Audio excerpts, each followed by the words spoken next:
Pwede tayo maupo.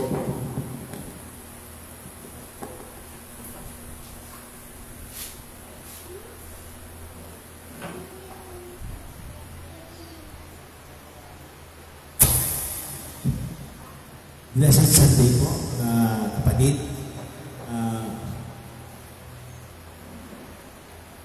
Are you blessed? Amen. So, yung ating Word of God ay tungkol sa paggawa na dapat ay gagawa tayo ng walang pagtutol, walang diskusyon, malaki man maliit, ay gawin natin doon ng puso at ating iali sa ating Panginoon. Ang aking paksa ngayon ay binigyan ko ng pamagat na in everything you do, put God first. So yung pinasa ni Brother Danny sa Colossians 3 verses 23 to 25, nandun yan, nakapaloob doon. Sa loob ng 5 araw, o kaya 6 na araw, sa isang linggo, tayo ay nagtatrabaho, tayo ay nagpapagal, tayo ay nagpatulang ating pawis. Kuminsan, buwis buhay. Di ba? Kuminsan, delikado yung trabaho. Ito ay ginagawa natin para sa ating sarili at kuminsan naman ay para sa ating mahal sa buhay. It's good kung ito ay para sa mga nagbuhay, para sa ating mahal sa buhay. Pero ang problema, kung minsan, yung ginagawa natin ay para sa ating sarili. Sarili natin, we think of ourselves, we think of our needs, we think of our wants. Yung kapritsyo natin. Yan yung, pagtatrabaho ako para makabili ng bagong cellphone. Pagtatrabaho ko ng mahusay para makapag-date kami ng girlfriend ko. Pagtatrabaho ako para ipag-inom ako sa payday. Ganon, no? Karamihan sa atin, ganon nangyari. We exert effort na iniisip yung ating kapritsyo, yung luho ng katawan natin, yung sanlibutan. Nakakalimutan natin yung ating tungkulin sa ating Panginoon. Kasi dapat yan, ay lahat ng gagawin natin, we must dedicate it to God. Ganun lang yun. Kada kibot mo, dapat, Lord, para sa iyo. Kada kibot mo, magpasal ka. Magpasalamat ka. Tingnan lang natin, pag ginawa mo, baka di mo na malayan babaha ng blessings.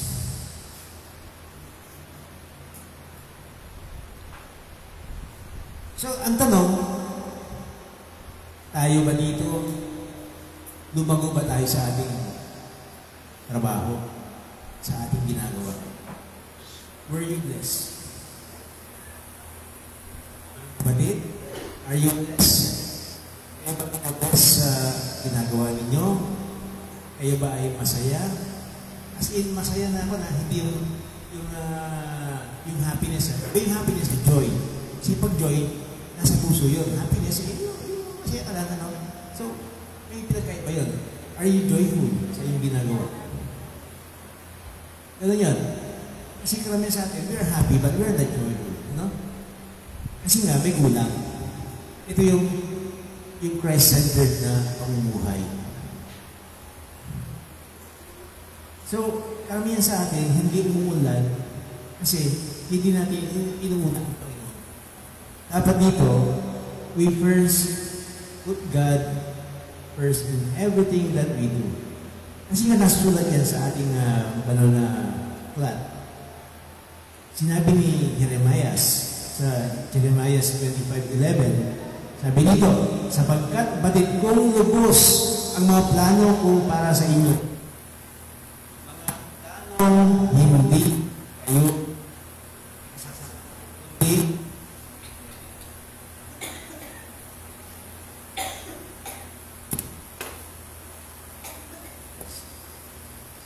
hindi kung mabuti ito.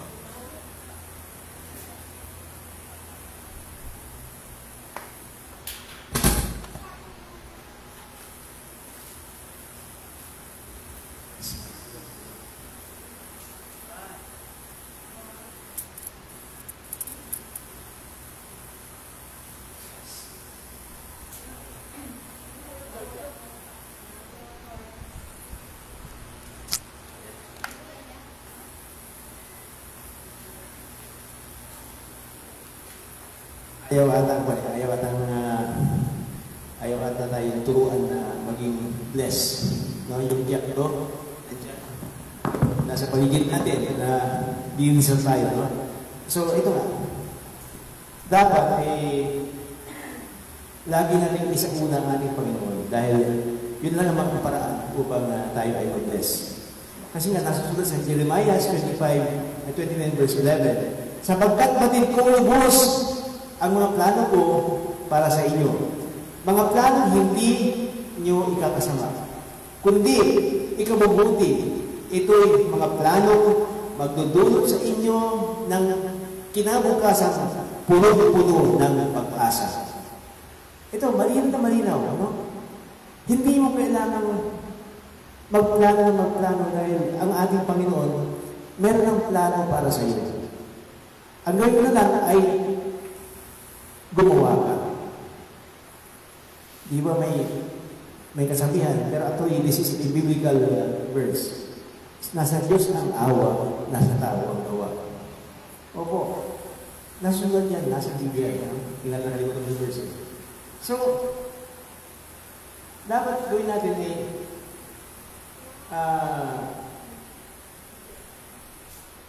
yung ating mga plano na ginagawa, lagi natin isaalang-alang ating Panginoon. Dapat maging daluyan ka ng pagpapala. Kung gusto mo maging blessed, dapat mag-bless ka muna. No? Kailangan maging daluyan ka ng pagpapala. Paano gagawin ko? You must be blessed before makapag-bless ka sa ibang tao. Remember, you cannot share what you do not have. Hindi mo pwedeng i-share yung wala ka. So dapat meron ka muna. Mauna ka muna magkaroon bago mo i-share sa tao mo. And by that way, lalo ka nang pagpapalain ng ating Panginoon. Hindi ka pwedeng magbigay kung wala ka. Ano ibibigay mo kung wala ka? Yung kapwa mo, nangangailangan ng pagkain. Ikaw walang pagkain. Paano yun? And also, you cannot teach what you do not know. Marami tayong mga nagtuturo na nagtuturo ko, no, pero hindi naman yan alam mo yung ituro nila. Hindi na siya sa buhay. Take note, ang mga nagtuturo ay mga professor. Hindi professor sa kolehiyo, professor. Ibig sabihin, you profess. You testify what you know. Ano yung tuturo kung hindi mo sila sa buhay? So, dapat isabuhay mo muna bago mo ituro. Nangyari yan kay Indira Gandhi. May isang nanay, nagpunta sa kay Gandhi. Sabi niya, Guro, pwede bang turuan mo yung aking anak na bawas-bawas ang pagkain ng asukal kasi masyadong mataba at baka magkasakit siya? Sabi ng nanay kay Gandhi. Ano sabi ni Gandhi? Nanay, pwedeng bumalik kayo after 1 week? Ayun, no? After 1 week, balik ka. Nagtaka yung nanay, bakit pababalikin pa? Pwede namang turuan niya yung bata na gano'n, na bawas-bawas ang magkain ng asukal, ng matatamis. After 1 week, bumalik. Then, naturuan niya yung bata ni Gandhi. Sabi ni Gandhi, anak, bawas-bawas. Yan, sinabihan niya. Nakinig naman yung bata, at yun nga, sumunod siya. So, hindi siya tumaba, hindi siya nagkaroon diabetes, hindi siya nagkaroon tooth decay. Ngayon, yung nanay bumalik after 1 week. Guro, bakit pinabalik mo pa ako ng 1 linggo? Pwede mo naman sabihin yung ora mismo. At yung sabi ni Gandhi, hindi ko pwedeng ituro sa bata kung ako mismo ay matakaw sa asukal. Sabi niya. So yun, no? Dapat isabuhin mo muna yung ituturo mo. Para mag-effective kang teacher. Kasi nga, you profess for the things that you are doing. Maging living example ka sa iyong kapwa. So, how to be blessed by God? Unang-una, faith without work is dead, sabi ni Santiago. Si Santiago, kapatid ni Jesus Christ, sabi niya, faith without work is dead. Therefore, kailangan mong gumalaw. Anong gagawin mo? Unang-una, yung tithes and offerings mo, yung love offering mo. Kasi yun ang isang mga paraan para ikaw ay mag-bless. Dahil ngayon may pangako ang ating Panginoong Diyos. Ano? May pangako ang ating Panginoong Diyos. Ang sabi doon sa Malakias, pag ikaw ay binigay mo yung 10% ng iyong kita sa bahay panambaan, ay bubuksan ko ang dunawan ng langit at bubuhos ng pagpapala. Na yung pagpapalang yun ay hindi kaya magkarga ng iyong kamali. Sabi ng ating Panginoon. Pangalawa, helping the needy, treating them nice. Bakit? Sabi ni Jesus Christ, whatever you do to the least of my brother, you have done unto me. Sabi na, no? So, di ba, lagi kami yung dito para lagi marinig ninyo, ma-absorb ninyo, may isa puso nyo yung tungkol dito. Na mahalin natin ang ating kapwa dahil kung anong ginawa natin sa ating kapwa, yun din ang ginawa natin sa ating Panginoong Hesus Kristo. Pangatlo, ating obserbahan ang mga utos ng ating Panginoong Diyos at isabuhay natin ang katuruan ng ating Panginoong Hesus Kristo. Yun po yung kailangan natin gawin upang tayo ay mag-bless. Ngayon, tanong, bakit yung iba hindi na uunlad? Sa atin ay napapasama, ay yung iba naman naghihiram. Tanda natin, nasa Colossians, diba? Kanina bila si Brother Danny. Colossians 3:25, anong sabi doon? Ang mga gumagawa ng masama ay pagbabayarin sa kasamaan nilang ginawa sapagkat ang Diyos ay walang kinikilingan. Kaya kung tayo po, kung meron tayong ginagawang masama sa ating sarili, sa ating kapwa, sa batas ng Diyos, ay magsisi na tayo at magbago. Tandaan natin ang ating Panginoon ay very faithful. He is faithful to forgive you. Nag-aantay yan na tayo ay patawarin. Kaya kung ano natin nagawa sa ating sarili, sa ating kapwa, laban sa batas ng Diyos, ay ating pagsisilito. Amen?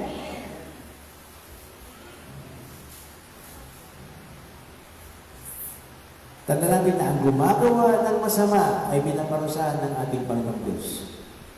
So dito sa yung main verse natin, ay may tatlong importanteng bagay akong nakita. No?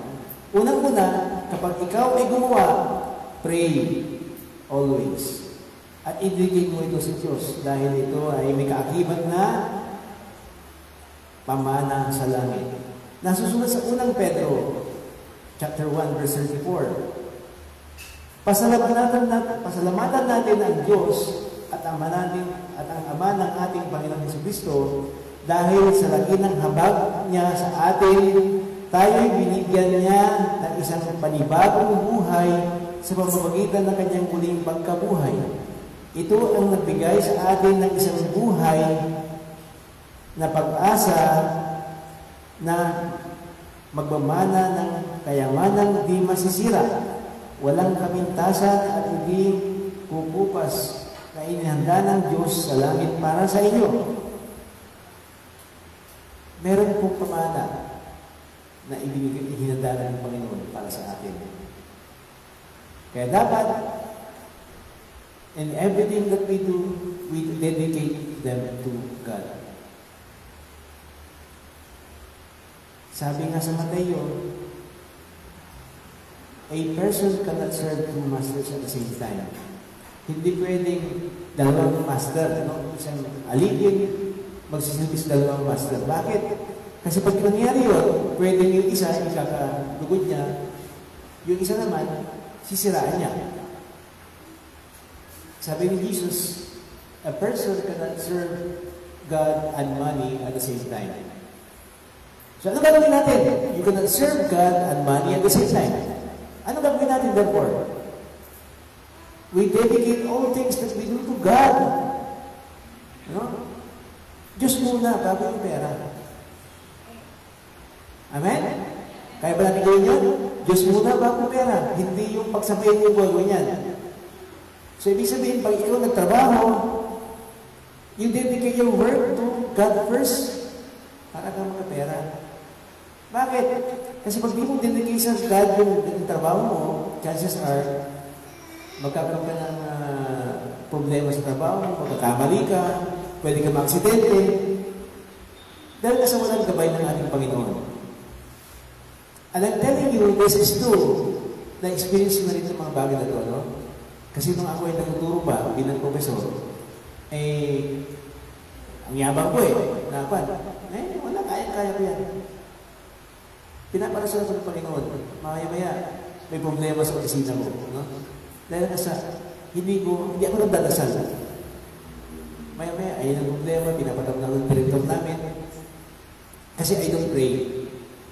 I just rely on my intelligence, which is not to be the case. So mga kapatid, ang ating talino ay tundok lamang sa bata ng ating Panginoon. Ang ating talino sa ating utak, tanda mo, 5% lamang gumagana dyan.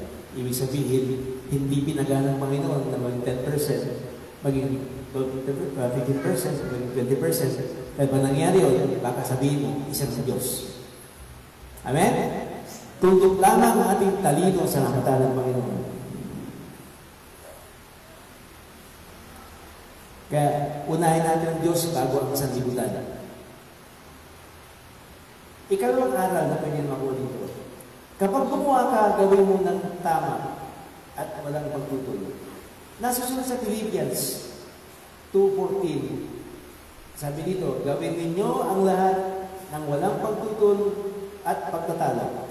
Kasi karamihan sa atin, magtatrabaho, alam mo, utos ka, anak, maghugas ng pinggan. Si nanay naman busy-busy ako ng EML, pwede bang si kuya na lang? Tumutol na, no? So, sana huwag tayong gano'n, no? Pag meron tayong gagawin, huwag tayong tututol, huwag tayong makipagtalo. Ang hirap-hirap naman ang pinapagawa ni boss. Baka pwede sa iba na pagawa. No, we obey what our authorities have said. Kasi nga, nasusunod na yung pag-obey sa authority ay kasama yan sa buhay Kristyano. Amen? Susumunod tayo sa mga utos. They are pursued to be legal. They are pursued to be righteous. Those orders are pursued to be right. Sabi nga sa awit 37:4, no?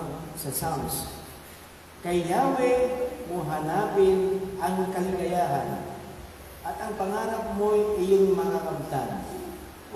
Di ba?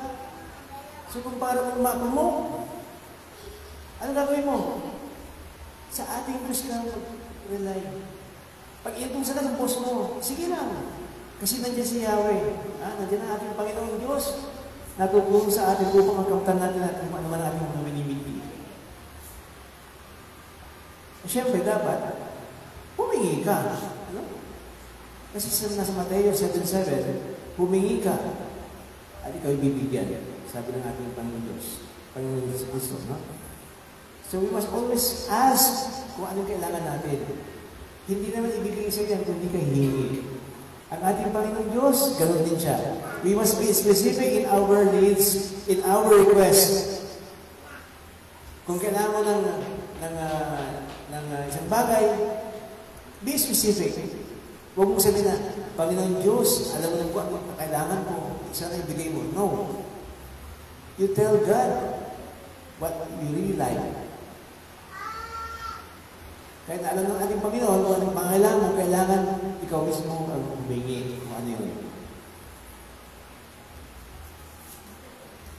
Ikatlong aral na pwede mo dito. Sa lahat ng bagay na ginagawa mo sa trabaho, sa pag-aaral, sa laro, kung ano man yan, be it success or failure, magpasalamat tayo sa Panginoon. Puwalpak na ito, magpasalamat ka. Nasusunod sa unang Thessalonica, chapter 5, verse 18. At magpasalamat kayo sa lahat ng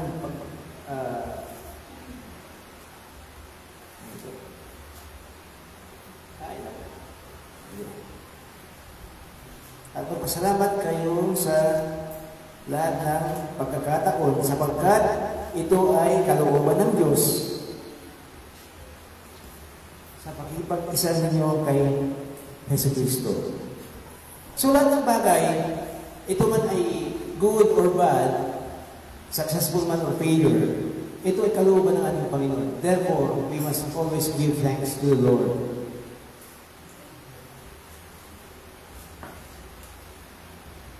Bakit naman kaya? Kasi hindi mo kailangan matakot kung yan ay pumalpak. Kung ikaw ay nag-fail, do not be afraid. Bakit? Nandiyan ang ating Panginoon, kasama mo palagi. Nasusunod sa Isaiah 41 verse 10. Ako'y sasayo, huwag kang matakot. Ako'y iyong Diyos, hindi ka dapat mangamba. Palalakasin kita at ililigtas. O, di ba ang sarap? Hindi mo kailangan matakot. Bumagpak man yung ginagawa mo, nag-fail ka man, eh kailangan mong humingi ng pasasalamat. Magbigay pasasalamat sa ating Panginoon. Dahil nasa, yan ay kanyang kaloob. Hindi ibig sabihin na hindi niya pinagbigay yung ginagawa mo, ay ayaw niya ibigay. May mga dahilan yan. Unang-una, ibinigay niya kasi deserve mo. Hindi niya binigay dahil baka mabahanap ka. Baka lalo ka mapasama. Hindi niya binigay dahil hindi pa oras. Maraming rason yan. Hindi natin maarok yung kaisipan ng ating Panginoon. Siya lamang kung nakakalam kung bakit hindi niya binigay sa iyo yung bagay na yun.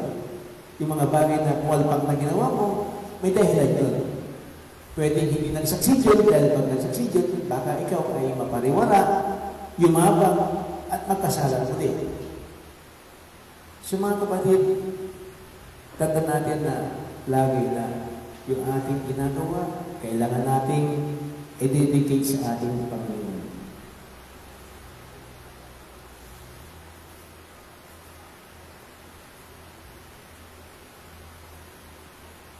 Lagi natin tandaan, nasa Diyos ang awa, nasa tao ang gawa.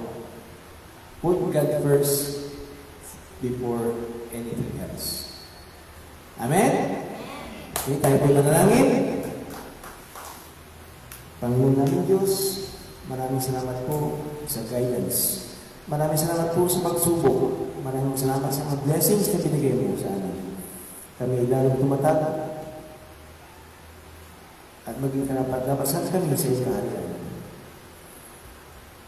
Tulungan mo kami maging gabay ang mga napagkaroon natin araw na ito sa aling pang-araw na buhay upang kami ang karapat-dapat na tawagin mo mga anak mo.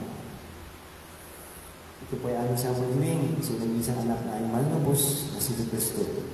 Amen. Okay? So, were you blessed? Okay, kung blessed kayo, ay dadako tayo sa ating tithes and offerings. Nasusulat sa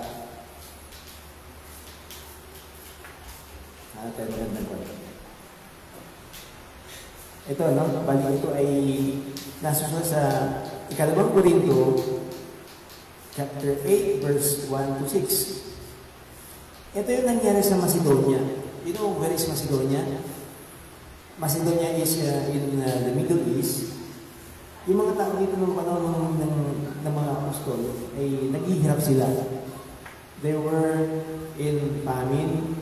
Pero ito basahin ko Mga kapatid, nais naming malaman ninyo ang pinakitang kagandahang loob ng Diyos sa mga iglesia ng Macedonia.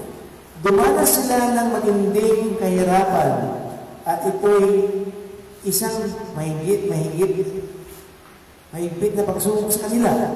Ngunit sa kabila ng kanilang paghikahos, masayang-masaya pa rin sila na at bukas ang palad sa pagbibigay. Sila'y kusang loob na nagbibigay hindi lamang sa abot ng kanilang kaya, kundi higit pa. Alam ko ito sapagkat mahigpit nilang ipinakiusap sa amin na sila'y bigyan ng pagkakataong makatulong sa mga kapatid na nangangailangan. At higit pa sa inaasahan namin, ibinigay nila ang kanilang sarili una sa Panginoon at pagkatapos ay sa amin, ayon sa kalooban ng Diyos. Kaya, pinag-usapan namin si Tito dahil siya ang nagsimula sa gawain ito, na kayo'y tulungan niya hanggang sa matulubos na ikaginhawa niyo ito. Ito, makikita natin dito, no? Naghihirap yung mga tao sa Macedonia, pero still, nakiusap sila sa mga leaders, mga church leaders, na hayaan sila magbigay. Sana ay ganun din tayo na hindi tayo yung mag-hesitate na magbigay. Dahil kung gusto mo mag-bless, dapat maging dalawin na ng magpapala. We must give to God what is for God and to Caesar what is for Caesar. So, habang tayo nagbibigay, tayo ay aawit ng ating oratory song.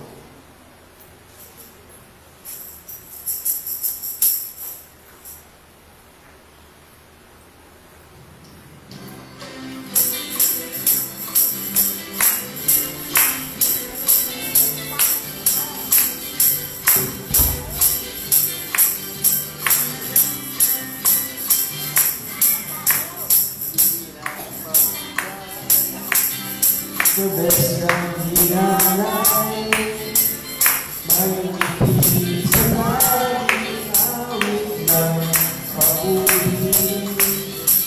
Tayo magtanim na mayroong aanihin, kapapala ng Diyos ay maangkin mong lubos. Babalik sa'yo at iyong ibibigay ng sisig, ringgit na umapay. Babalik sa'yo at iyong ibibigay ng sisig, ringgit na umapay.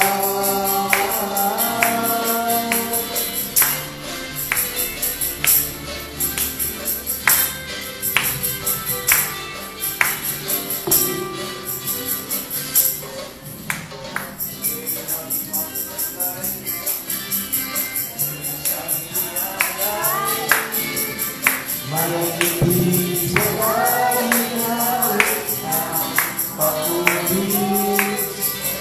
Tayo magtanim na mayroong aanihin, kapapala ng Diyos.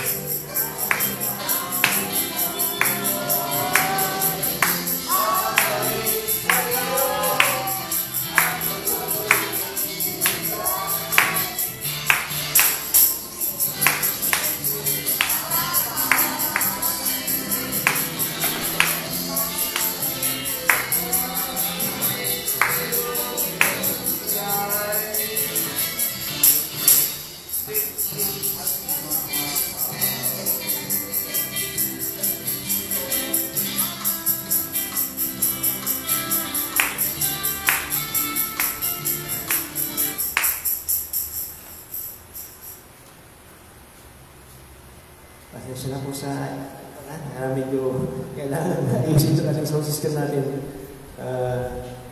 Medyo isipalimanado, no? Ating pong ipagdasal nating kaloob.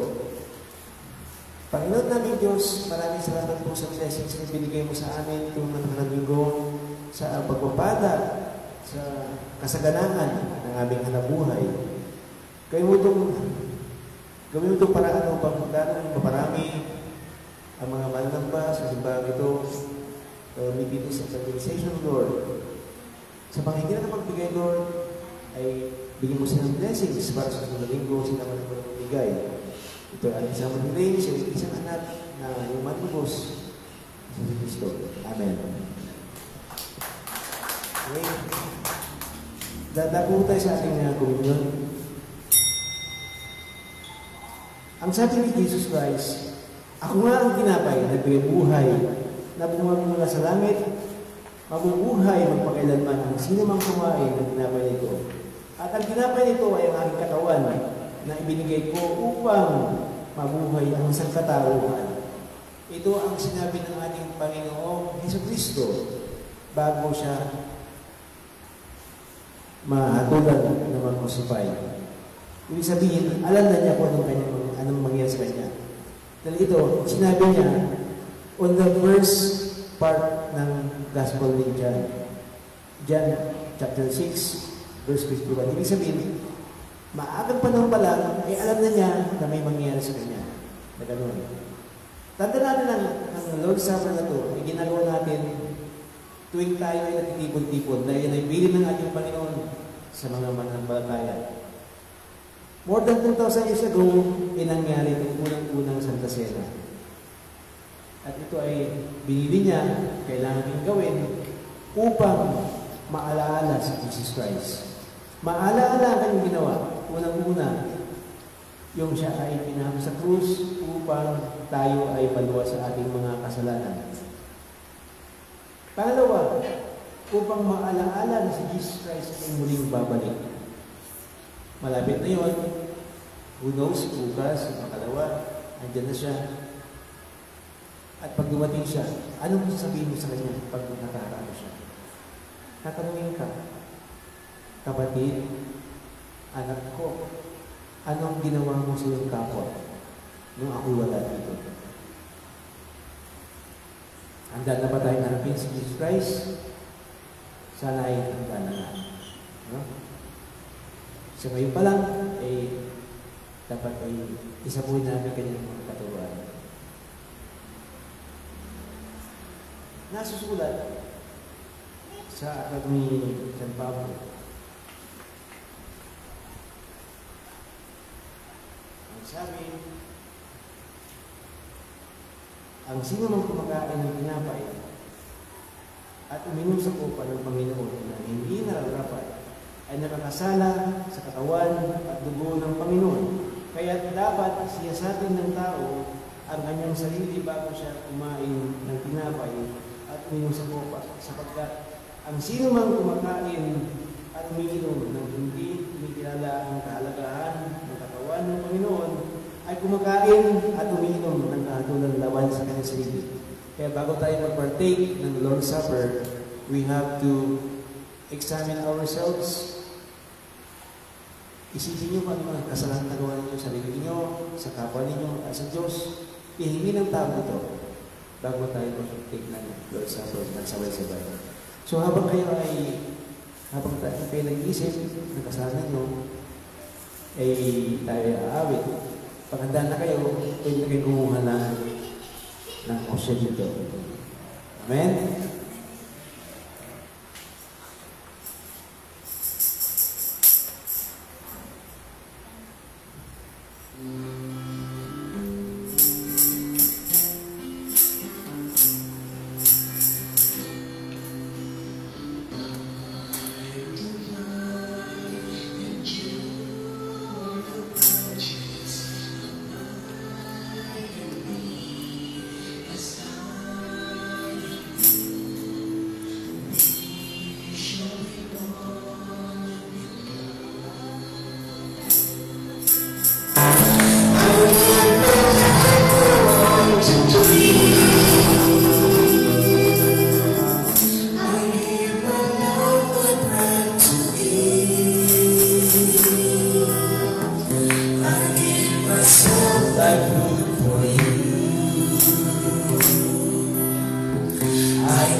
Many are you born in me.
Doon kaming siya pinagkaloob. Ang Panginoong Jesus ay dumampot ng tinapay. Nagpasalamat at nagbiperso ito. At sinabi, ito ang aking katawan ay inaano ko para sa inyo. Gawin ito bilang pagpaalaala sa akin. Sabi ko may kumain na ba?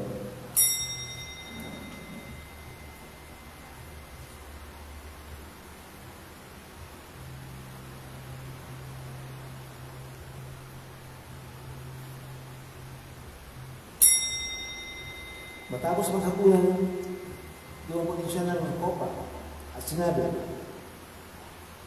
ang kopang ito ay ang bagong tipan ng Diyos na pagtibay ng aking dugo.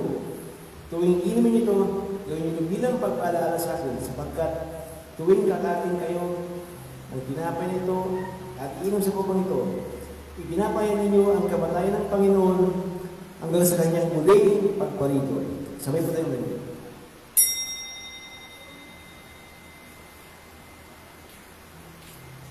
Manalangin po tayo. Panginoon namin Diyos, maraming salamat sa pagpadawa ng bugtong na anak na siyang dahilan kung bakit kami ay nasisip sa aming kasalanan. Panginoon sa Kristo, hindi kami karapat, dapat ikaw ay tanggapin namin. Pero sabi mo, kami ay gagaling. Kaya Lord, kayo po ang itinagap ng buong puso. Pagalingin mo kami sa aming mga karamdaman, sa aming mga sakit, sa aming mga problema, sa aming pagkabalisa. Tanggalin po ito, Lord. Kaya nasusulat, ikaw mismo tumanggal sa aming mga sakit. Ito ba aming sabihin sa iyo, ang Panginoon sa Kristo. Amen. So, pwede mo lang mo po. Announcement.